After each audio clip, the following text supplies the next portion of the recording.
তো বিদেশ যাবো না।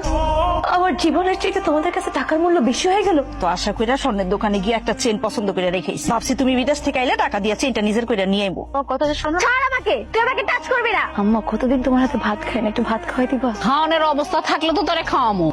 আচ্ছা মা, কও তো রক্তের মানুষ কেমনে বেইমানি করে? কি বলতেছিস তুই সব? আমি রক্তের সাথে বেইমানি করছি? বলি তো মিথ্যা কথা কয় ঠিক। তুই পারতি না আরো বছর 2-3 বিদেশ থেকে আসতে, তাহলে কি হইতো? ছোট বোনটার লেখাপড়া শেষ হইতো, ভালো জায়গায় একটা বিয়া হইতো। তোর যদি ইচ্ছা থাকতো তাহলে অন্তত পক্ষে বড় ভাইটার কথা মনে কইরা ওই বিদেশে তুই মাটি কামড়ায় থাকতি। মাশাআল্লাহ মাশাআল্লাহ, বিয়ের দিন তারিখ নিয়ে একটা সিদ্ধান্ত আসলে ভালো হয়। তা তো অবশ্যই, যেহেতু মেয়ে কিছুদিন পরে আবার বিদেশ চলে যাইবো, তাই আমি বিয়ের কাজটা দেরি করতে চাই না। আগামী শুক্রবারে বিয়ের দিন তারিখটা ঠিক করা হোক। আমাদের কোনো অসুবিধা নাই। আমার কিছু কথা বলার ছিল। আমি তো আর বিদেশ ফিরে যাবো না। এটা জানার পরেও যদি উনি আমাকে বিয়ে করতে রাজি থাকে তাহলে আমার কোনো আপত্তি নেই। কিন্তু আমাকে তো বলা হয়েছিল যে আমি বিদেশ থাকে, কয়দিন পরে আবার নাকি বিদেশ চলে যাবে। বিষয়টা কিন্তু আমার ভালো লাগলো না। এটা তো আপনি আমাদের সাথে মিথ্যাচার করছেন, অন্যায় করছেন। এই কথা আগে যদি জানতাম তাহলে আপনার বাড়িতে আপনার মাইয়ারা দেখতে আসতাম না। বাবাজি তোমরা শান্ত হও, ও বিদেশ ছিল এটা কিন্তু সত্যি, কিন্তু আমি যে কোম্পানিতে কাজ করতাম সেই কোম্পানি বন্ধ হয়ে গেছে। তারপরে আমি দেশে ফিরে আসছি। আমি আর বিদেশে ফিরে যাব না, সেটাই আমার শেষ সিদ্ধান্ত। এই সিদ্ধান্ত জানার পরেও যদি আপনারা বিয়ের কথাবার্তা আগাতে চান তাহলে আগাতে পারেন, আর তা না হলে আপনারা আসতে পারেন। অবশ্যই আসবো। বিদেশ গিয়া কেউ এইভাবে ফিরে আসে এই কথাটা আগে কখনো শুনি নাই। অবশ্যই এই মাইয়া অবৈধ পথে টাকা কামাই করতে যায় পুলিশের ঝামেলাতে পড়ছে, না হলে পুলিশে এর খুঁজবো কেন? এই মাইয়ার সাথে যদি আমার শালারে বিয়ে দেয় তাহলে আমার শালার জীবনটা একবার তছনছ হয়ে যাবো। তাহলে বসে আছেন কেন? আপনারা আসতে পারেন। কি দরকার ছিল তোর এই কথাটা বলা যে তুই আর বিদেশ যাবি না? কারণ একটা মিথ্যা দিয়ে এই বিয়েটা হোক সেটা আমি চাই না। আরে মিথ্যা কই, আমি শুধু তথ্য গোপন করছি। কারণ কোনো তথ্য গোপন করে আমি বিয়েটা করতে চাই না ভাইয়া। সারা জীবনের সম্পর্কটা আমি মিথ্যা দিয়ে শুরু করতে চাই না।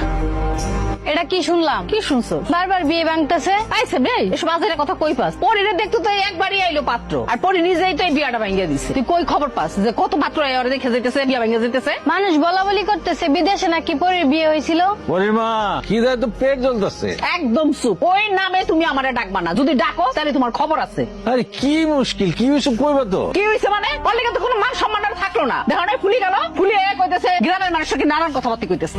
ও আমার কানেও নানা রকমের কথা হইতেছে। এখন যদি মায়ের বিয়ে না দিতে পারি তাহলে মেয়ের তো আর কোনোদিনই বিয়ে দিতে পারবো। ওই লুলা ল্যাংড়া কানা খোড়া যা পাও কোনো হিসাব নিকাশ নাই, তাই ধরে ওরা বিয়ে পড়াই দিবা।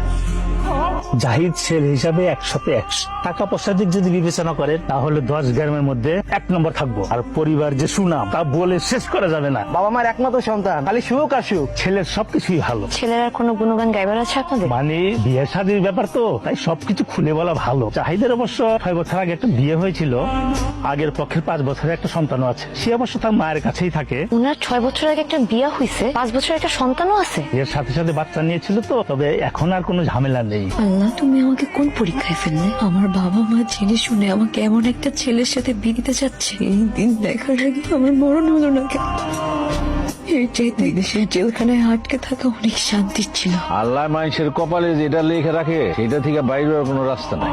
মানুষ তো আগাম কিছু বলতে পারে না। আমিও তাই কইতেছি, পিছনের সবকিছু ভুলে যায় নতুন করে আমার মেয়ে আবার শুরু করুক। আব্বা, এই ছেলের সাথে বিয়ে দেওয়ার আগে আমার এক বোতল বিয়ে কিনা দাও।